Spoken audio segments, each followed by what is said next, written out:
Good morning, happy Monday everyone. Yan, nandito tayo sa eskwelahan ni Jisame dito sa Tuburan kasi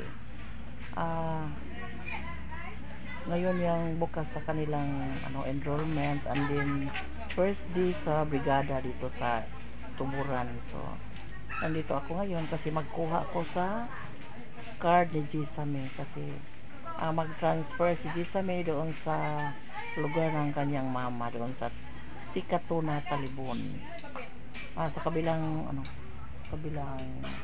bayan.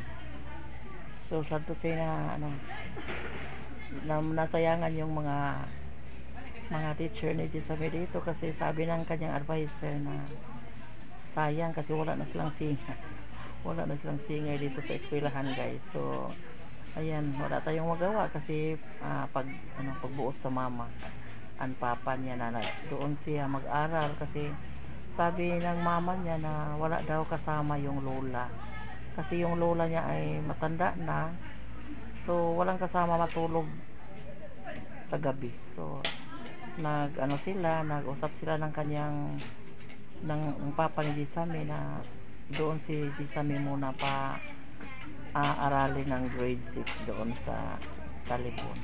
So sa ngayon naghintay ako sa teacher kasi yung mga cards nila ay doon sa kanilang tubig dito sa Kababit. Kay friend naman kami ni Babit kahit paano noon pa. Ayan, bili muna ako ng tubig kasi magbaon ako ng tubig habang maglalakad kasi medyo yung panahon. Ayan, nakarating na ako dito sa bahay. Ang aliwalas kasi kauwan na putingali buti na lang nakasakay ako sa pamangkin ko galing sa baryo. So nandito na yung card ni Jisame. Ayan, nakakalungkot guys kasi si Jisame ay transfer, di na mapigilan kasi yung mama niya na doon lang muna paaralin si Jisame. Parang may kasama yung lola niya kasi yung lola na ay 74 years na, matanda na, so walang ibang makasama kasi yung mga pinsan niya ay mga maliliit pa, mga grade 1, grade 2, ganon. Kasi yung ibang apo ay nag-asawa na din, yung iba ng gatawag yan, ng langyaw guys ba, nang umalis, hanap ng trabaho doon sa siyudad. Pero si Jisame para lang daw mayroong kasama sa gabi yung lola niya. Yan, si Jisame may maghatid sundo naman doon sa yung kanyang pinsan ng kanyang mama ay may maghatid sundo sa paaralan kasi mas malayo yung paaralan na nila kaysa dito sa amin. So na-worried ako kasi baka maglakad yung bata doon, pero sabi ng mama niya may maghatid sundo yung pinsan niya para ni Jisame. So yan, payag na lang tayo dahil wala tayong magawa kasi mayroon pang mga magulang yung yung bata. So sunod na lang tayo, at least na suporta lang tayo sa bata. Pero sabi ni Jisame, nanay, kapag wala akong masyadong kaibigan doon, so hindi siya ganahan doon, uwi siya dito kawawa naman. So yan, may mga malaki yung grado ni Jisame sa final grade niya sa fourth grading. So ako sa kanyang advisor na abuti nandoon lang sana si Jisame kasi may wala lang singer sa kanilang eskwelahan kasi si Jisame yung pambato kung saang district na may contest. Si Jisame yung pambato sa Tuburan Elementary School para sa kanta kasi yung maganda yung tinig ni Jisame kapag sabi niya, nanay, kanang magbili daw ko ng Magic Sing na microphone, parang matrain daw siya. Pero sabi ko hindi ka dito stay dito sa akin, hindi ako magbili Pero nagtanong ako sa kanya, pag mag high school siya, sabi niya, payag at magpayag man o hindi yung mama niya, nandito siya sa Holy Child Academy mag high school, mag grade 7. Sabi niya, nagkaroon mala pagbata guys kasi di pa mature yung isip, pero sabi niya pag high school nandito siya sa Ubay mag-aral sa eskwelahan nila ni Shalyn. Sabi niya, oh, sabi ko mabuti kung dito kayo kasi a Catholic Church yung Holy Child Academy guys. So yan, ang sisami ngayon magpunta na doon sa bukid sa kanilang lugar ng kanyang mama, parang makapa-enroll siya. Hintay na lang tayo sa hintay na lang kami sa magsundo sa kanya na pinsa ng mama niya. Layas na si Sami. Kinuha na si Sami sa kanyang guys, pamangkin sa kanyang mama, so kanyang pinsan. Kinuha na si Sami kasi magpa-enroll. Agi mong card ha, nara diha. Agi mong card, nara diha ha, ang ibutang sa bag. Na iko ana. Sige dong. Okay. Ayan. Panggunit day. Pag manggunit ito. Oo.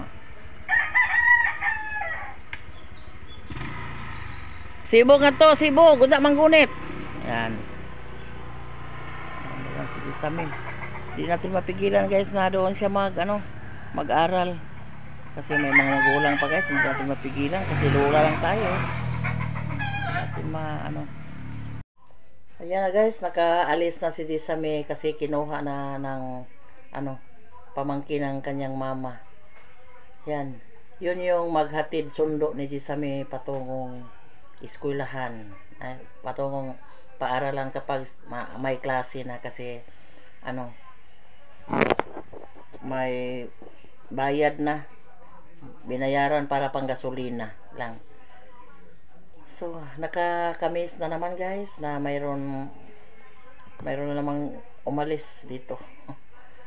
Matagal na dito si Sami nakatira, pero wala tayong magawa guys kasi gusto nilang doon ipaaral si Sami, parang may kasama yung matanda doon kasi walang kasama yung lola niya, pero hindi natin mapigilan kasi mayroon pa mga magulang na magdesisyon para sa kanilang anak. Lola lang ako pero di tayo pigil. So hoping na maganda lang yung kalagayan ni Sami doon kasi malayo yung paaralan. And then mag-aral siya ng mabuti. Pinapayuhan ko naman siya na lang yung grades niya, i-maintain lang yung grades niya, parang ma-honor pa din, makuha pa din ang honor doon. Kasi dito, honor si Sami dito. Mayroong mga award sila dito guys, pero sana doon ganun din. At hanggang dito na lang yung video natin ngayon guys. Medyo malungkot na naman tayo.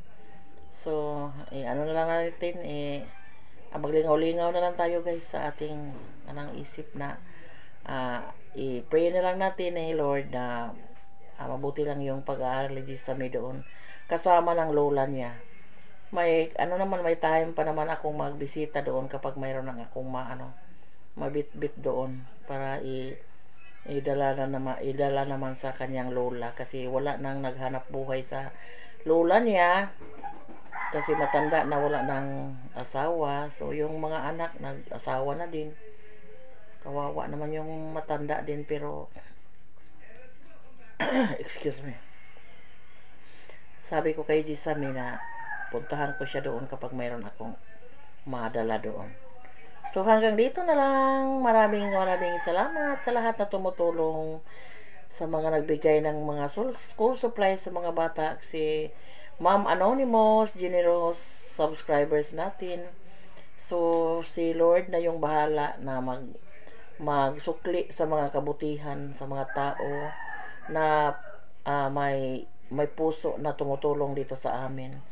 So, ipipray lang din namin na sana malakas yung mga katawan nila, yung mga subscribers ko lahat. gabi-gabi ko gina-pray na sana yung mga subscribers ko din ay nasa mabuting kalagayan lahat sila, kasi parang na-memorize ko na yung mga pangalan habang ako mag shout out. So maisip ko na sa isali ko sila sa mga prayers ko na sana nasa mabuti ding kalagayan yung mga subscribers ko at mga malalakas na sana ng katawan nila. So thank you very much sa lahat. We love you all. And that's all for today's video, guys. Thanks for watching. Amping. God bless. Bye.